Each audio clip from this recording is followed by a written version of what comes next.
Hello everyone, I am Ashwini Vashishtha और आज हम बात करेंगे जीएलएस का जो एक्सटेंशन में एक प्रोजेक्ट आया है सेक्टर 81 में, एवेन्यू 81। यहाँ के बारे में हम कुछ जो मिस्टेक्स ऑलरेडी हम करते हैं और फिर बाद में सोचते हैं कि हमारा फ्लैट नहीं निकलता, हमारा कैंसिल क्यों हुआ, हमने यहाँ पे अच्छे से फॉर्म फिल किया था। तो बहुत सारे रीजंस होते हैं, मैं उनके बारे में बात करने वाला हूँ। रिव्यू मैं ऑलरेडी कर चुका हूँ और मैं अपनी तरफ से इस प्रोजेक्ट को सजेस्ट कर रहा हूँ कि हाँ, आपको यहाँ पर करना चाहिए। बहुत सारे लोग नहीं बताएंगे क्योंकि किसी का पर्सनल प्रॉफिट यहाँ पर है नहीं। अब जो मैं आपको जो भी पॉइंट शेयर करूँगा वो यही हैं जो आपने मुझे व्हाट्सएप पे पूछे हैं, जो कॉल्स पे बात हुई है। तो हर एक क्लाइंट का आंसर देने की बजाय मैं एक ही वीडियो क्यों ना शेयर कर दूँ। सबसे पहले हम बात कर लेते हैं कि ये फिल कहाँ करना है। तो ये उनके लिए है जो फर्स्ट टाइम कर रहे हैं। आप टीसीपी की वेबसाइट पर जाइए, टीसीपी हरियाणा, मैं लिंक शेयर कर दूंगा, आप लिंक पर चेक करके और वहाँ से आप अप्लाई फॉर एएचपी पर जाएं और वहाँ से आप कर सकते हैं इस प्रोजेक्ट को। 2-3 प्रोजेक्ट मिलेंगे, आप जीएलएस 81 को कर सकते हैं। तो ये ध्यान रखना कि जो भी रिक्वायर्ड डॉक्यूमेंट्स इन्फॉर्मेशन है वो आप अच्छे तरीके से प्रॉपरली वहाँ पर फिल करें और उसके बाद ही आप इसे सबमिट करें। और इसके बाद आता है जो हम एफिडेविट पे गलती करते हैं। एफिडेविट आपको वही फॉर्मेट यूज़ करना है जो इस बिल्डर के लिए है। आप अपनी तरफ से कोई भी एफिडेविट यूज ना करें, फॉर्मेट यूज ना करें, या फिर कोर्ट में जाके अपने तरीके से कोई भी फॉर्मेट यूज ना करें, क्योंकि बाद में यदि आपका फॉर्म कैंसिल हुआ तो गलती आपकी होगी। जो फॉर्मेट है मैंने अपने टेलीग्राम चैनल पर शेयर किया हुआ है, आप वहाँ से डाउनलोड कर सकते हैं, टीसीपी की वेबसाइट से डाउनलोड कर सकते हैं। और यदि आपके पास दिल्ली या फिर हरियाणा अर्बन डेवलपमेंट अथॉरिटी, जो आजकल एचएसपी बोलते हैं, इसमें कोई प्लॉट्स नहीं है, अपना घर नहीं है, चंडीगढ़ में किसी रजिस्टर्ड कॉलोनीज में आपके पास कोई अपना घर या फ्लैट नहीं है, तो आप यहाँ पर प्रायोरिटी 3 में जाइए। प्रायोरिटी 3 ये ध्यान रखिए, क्योंकि यहाँ पर भी कंफ्यूज होते हैं काफ़ी सारे दोस्त। ये उनके लिए जो बेसिक हैं, मतलब जो भी क्वेश्चंस मुझे पूछे गए मैं वो शेयर कर रहा हूँ, और जिन्होंने पहले फिल किया है या 2-3 बार कर चुके हैं उनको तो ये सारी इन्फॉर्मेशन मालूम होगा ही। और फिर एक बात और बता दूं आपको, जब आप पेमेंट करते हैं, इसकी लास्ट डेट है वो 7/7/2023 है, लेकिन ध्यान रखिएगा आप 5/7/2023 को ही पेमेंट कर दीजिए। इसके बाद यदि आप करेंगे तो पेमेंट आपकी नहीं हो पाएगी, ये आप ध्यान रखें।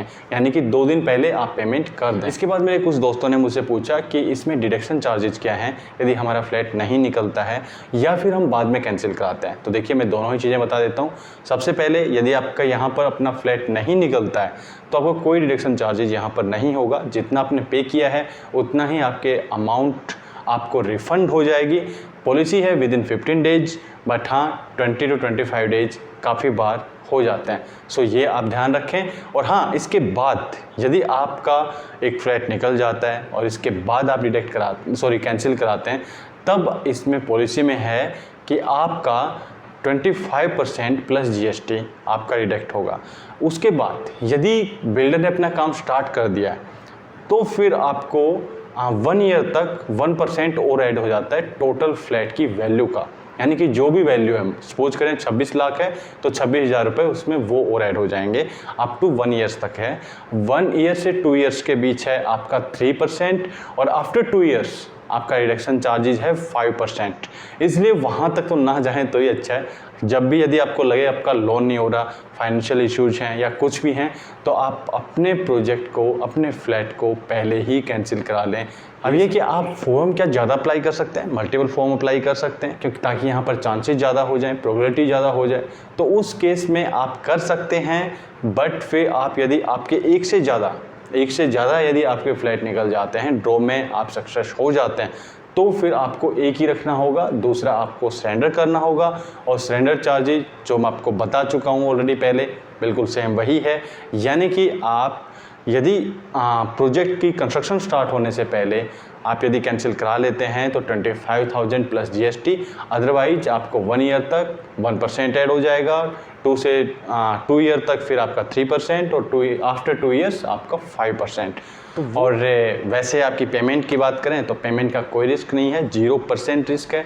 ये जो 5% अमाउंट जाती है ये आपकी गवर्नमेंट ऑफ हरियाणा के जो डीटीसीपी डिपार्टमेंट है, department of town and country planning, उसके अकाउंट में जाती है और वहाँ से ही आपको रिफ़ंड होती है। इसके बाद यदि बिल्डर की बात करें, बिल्डर काफ़ी अच्छा है। अफोर्डेबल हाउसिंग, स्पेशली यदि मैं अफोर्डेबल हाउसिंग पॉलिसी में जो इनके प्रोजेक्ट्स की बात करूं तो जीएलएस काफ़ी अच्छा रहा है, तो बिल्कुल आपको अप्लाई करना चाहिए। और कुछ और भी इश्यूज़ हैं, यदि कुछ प्रॉब्लम्स हैं, कुछ डाउट्स हैं, तो आप मुझे व्हाट्सअप कीजिए, मैं आपको वहीं पर रिप्लाई करूँगा। सो आज के लिए इतना ही। फिर भी यदि कुछ और डाउट्स हैं तो आप कमेंट बॉक्स में मुझे लिखें, मैं नेक्स्ट वीडियो एक छोटा सा वीडियो और बना के आप लोगों को शेयर कर दूँगा। तब तक के लिए थैंक यू वेरी मच।